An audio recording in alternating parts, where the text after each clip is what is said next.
The companion video, Formulas Referencing Pivot Table Cells, discusses the GetPivotData function. Many users dislike this function because of the strange-looking formulas it creates. In fact, as discussed in that video, users often change and essentially disable this function's behavior through the Excel Options dialog box.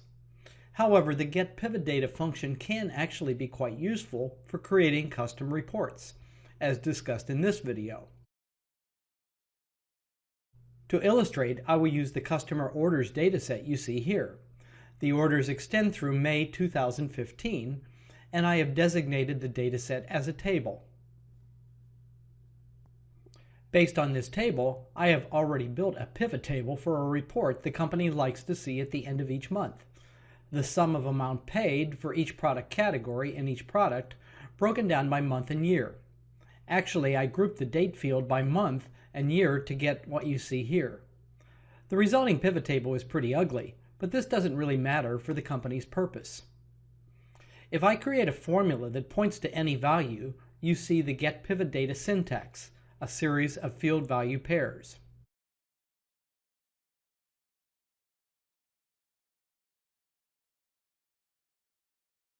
Actually, if you don't see this type of formula, you need to go to Excel Options and check the GetPivotData option in the Formulas section.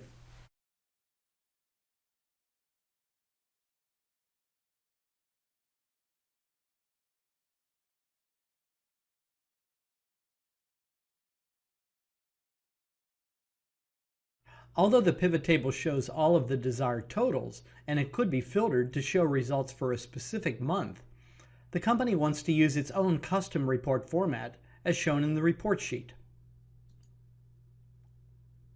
As you can see, each product category is separated by a blank row and column from the others, something that isn't possible in a pivot table, and the categories are displayed so that they will fit nicely on a single printed page. The month for the report appears in cell B1, and the grand total paid for that month appears in cell B2. The report lists all of the company's products, even though some of them weren't purchased in this month. Presumably, this report was generated at the end of April. To update it for May, I will simply change the date in cell B1.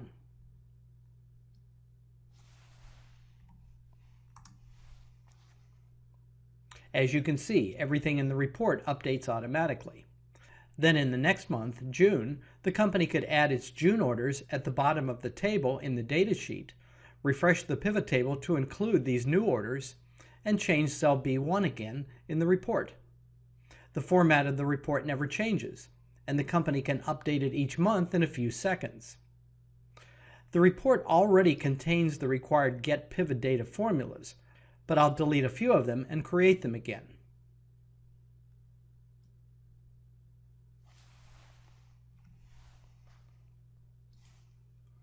For the grand total, I will point to the grand total for May in the pivot table.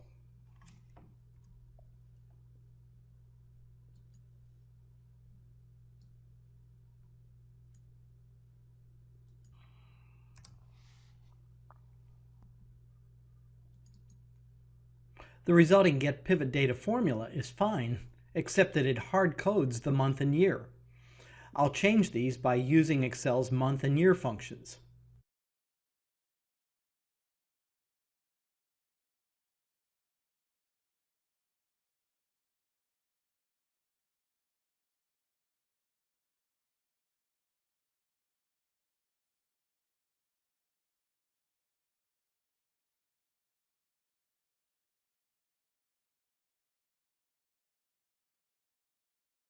For the beverages total, I'll again point to the pivot table value for May.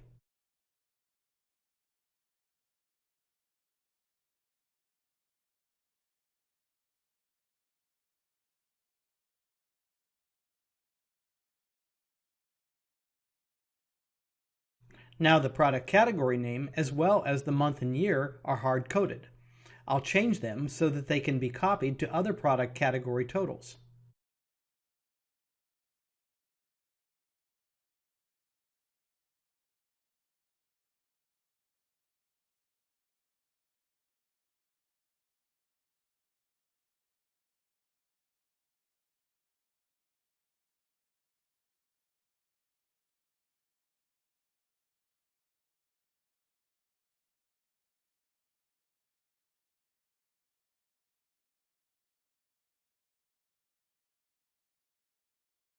Finally, I'll do something similar for a typical product total.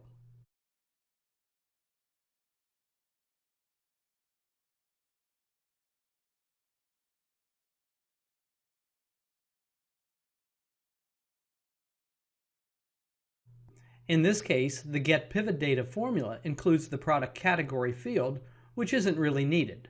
The product name suffices.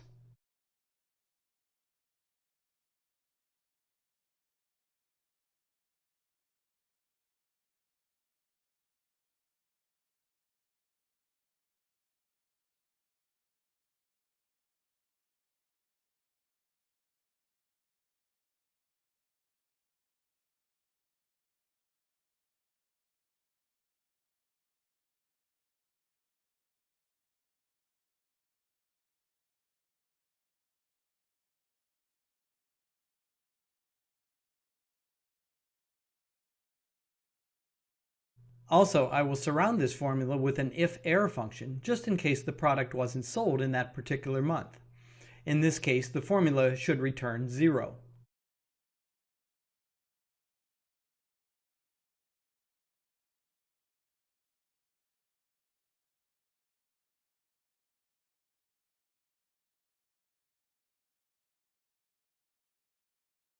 The two formulas I just modified are now copyable to other parts of the report, as I'll illustrate for the condiments category.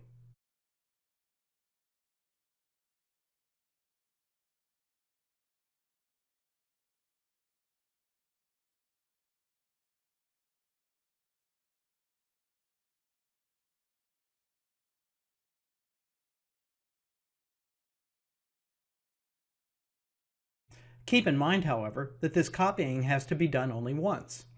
The report you see here is complete and ready for future months' data. Probably the main thing to remember from this video is that even though GetPivotData formulas are ugly and they hard-code items from fields, these hard-coded items can be changed to regular relative absolute cell addresses so that they can then be copied throughout the report.